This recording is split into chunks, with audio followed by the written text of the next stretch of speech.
been a story time in forever. And I feel like now that the holidays are off of us, I need to tell you guys about this story that happened at my job Valentine's Day. So I work in a restaurant. I've been working in a restaurant since I was 18, turning 19 years old. And the holidays have always been the most hectic. So this is a little preview before I get into this. My first holiday working at my job was Mother's Day. And I will never forget this. This was pre-COVID. And they knocked this little old man down to the point he cracked his head. An old man. He was like 80 something years old. So now y'all know how crazy my job is. Let's talk about this. Valentine's Day has always in the restaurant been busy. We know it's coming. We know it's going to happen. We always say the day before Valentine's Day and the day after is for the mistresses, the side bitches, and the sugar babies. We've always said that. It's always been true. And Valentine's Day is for the wife and for the family. In the morning more, and then at night is just for the family, like the wives, the girlfriends, whatever. So in the restaurant, I do multiple jobs. I host, I'm a baker, I'm cashier, I food run, and I'm like curbside cashier. This Valentine's Day, I'm telling this story, I was hosting, and I was working with my friends, and I remember we were on a wait. It wasn't a big wait. It was towards the end of the shift. And it was about 15-20 minutes while we waited for tables to get cleaned off, just because of how much tables we were waiting on. And I remember talking to this gentleman. He was there with his girlfriend, and he was like, oh, I'm a DJ up in New Haven. You guys should check me out on Instagram. And I wish I saved his Instagram so I could show you guys who it was, but I won't put him on the blast. So let's call this DJ Lance.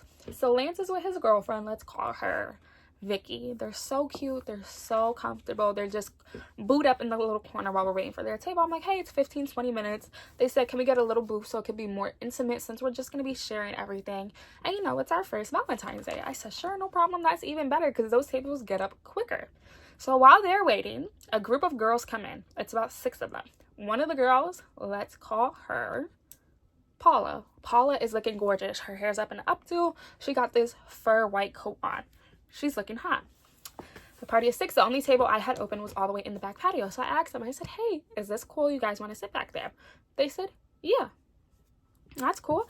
So while they're sitting out there, I see Paula look at the couple and then look back at her friends. And I should have known right then and there something was off. So my coworker, my guy coworker, the male host, walks into the back patio. He's talking to us. Lance and the other girl just wasn't paying attention. They're all in their world. They're all lovey-dovey on each other. Cool. 15 minutes go by. We sit Lance and his girl. He's still talking about being a DJ. I'm laughing. I walk him to the little booth. Again, from the corner of my eye, I see the fur coat. That's the first thing that draws my mind. And I'm like, oh, maybe she's like asking where her server is. But she's watching the couple. I sat down and I'm like, what is going on? So I go back up to the host stand and I tell my friends, I'm like, hey, that girl with the fur coat is like watching the couple. I sat down. We're all thinking maybe she knows him because he's a DJ and he's very popular up in the New Haven County and all that. And that's what my friends were saying. I just kept saying, I was like, no, I feel like something's gonna happen, guys. And they're like, nah, Kiana, you're being crazy. You're bugging. Maybe I was bugging, but I wasn't. I know I wasn't. So I go back so I can do an update because we get a party that walks in and I see again Paula, you know, just watching. She's at this middle credenza and in my head I'm like, yo, something's gonna happen. All I see is her pick up like the water jug. The water jug is like, it's this tall, but it's fatter. I see her pick up the water jug and I see her run over and she just dumps it all on the man. And she's like, how the fuck could you do this to me? You're supposed to be my man. You're with this bitch. And I love that she put all the energy towards him. She dumped the water, threw it at him, and then dipped with her friends. All 5 of her friends just ran right after her. And I'm like, see? I knew something was gonna happen, yo. I remember just standing there. I was like, I knew this.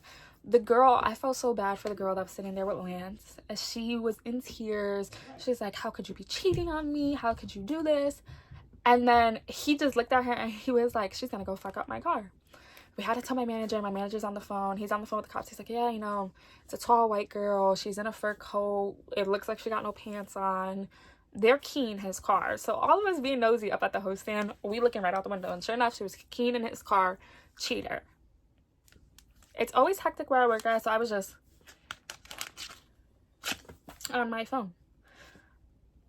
Like, I felt so bad for Paula because if that's supposed to be your man and he's cheating on you, he's a piece of shit. let me know. So that's all for this little story time of my job. If you guys want to hear more story times of the restaurant job where I work at, let me know, because I have a shit ton. So I'll be leaving here a video I should go check out. Bye guys.